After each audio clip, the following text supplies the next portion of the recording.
Mecca Medina അതിവേഗ rail സർവീസായ Haramain express പുതിയ 20 ട്രെയിനുകൾ കൂടി വാങ്ങുന്നു. സ്പാനിഷ് കമ്പനിയായ തൽഗോയുമായി സൗദി റെയിൽ ഇത് സംബന്ധിച്ച കരാറിലൊപ്പിട്ടു. ഈ പദ്ധതിയിലൂടെ വർഷം 3 കോടി ജനങ്ങൾക്ക് സേവനം നൽകാനാണ് ലക്ഷ്യമിടുന്നത്. നിലവിലുള്ള 35 ട്രെയിനുകൾക്ക് പുറമെ അത്യാധുനിക സൗകര്യങ്ങളുള്ള 20 ട്രെയിനുകൾ കൂടി വാങ്ങാനാണ് മക്ക മദീന നഗരങ്ങളെ തമ്മിൽ ബന്ധിപ്പിക്കുന്ന ഹറമൈൻ അതിവേഗ റെയിൽവേയുടെ തീരുമാനം.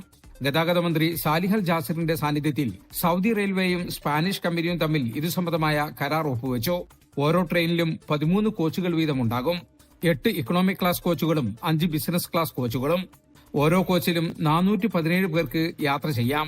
ഭിന്നശേഷിക്കാർക്കായി പ്രത്യേക സൗകര്യങ്ങളോടുകൂടിയ കോച്ചുകളും പുതിയ ട്രെയിനുകളുടെ പ്രത്യേകതയാണ്. മണിക്കൂറിൽ 300 കിലോമീറ്റർ വേഗതയിൽ സഞ്ചരിക്കുന്ന 20 ട്രെയിനുകൾ കൂടി വരുന്നതോടെ മക്കയ്ക്കും മദീനയ്ക്കുമിടയിലുള്ള യാത്രാ സൗകര്യം 10 മടങ്ങ് വർദ്ധിക്കും. കരാർ പ്രകാരം 2028 മുതൽ പുതിയ ട്രെയിനുകൾ സൗദിയിലെത്തും.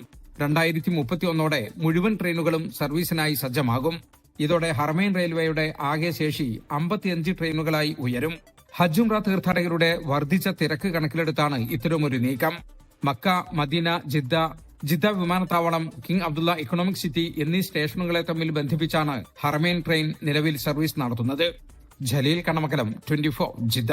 ലോകത്തെവിടെയായാലും ഏത് സമയത്തും 24 വാർത്തകളും ഓഗ്മെന്റഡ് റിയാലിറ്റി പാക്കേജുകളും എക്സ്പ്ലെയിനറുകളും വിശദമായി കാണാൻ ഞങ്ങളുടെ യൂട്യൂബ് ചാനൽ നിങ്ങൾക്ക് സബ്സ്ക്രൈബ് ചെയ്യാം.